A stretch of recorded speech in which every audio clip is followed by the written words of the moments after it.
Dacă ar fi să oprești orice arădean pe stradă și l-ai întreba care este principala problemă cu care se confruntă Aradul în acest moment, răspunsul ar veni pe loc.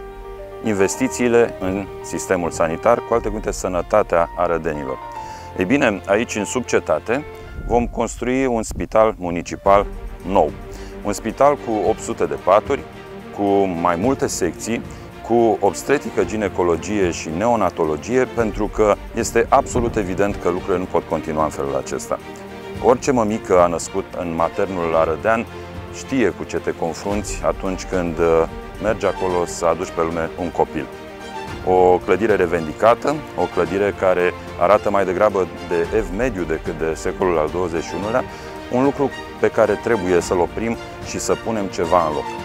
Ideea noastră aceasta este, cartierul medicilor din subcetate.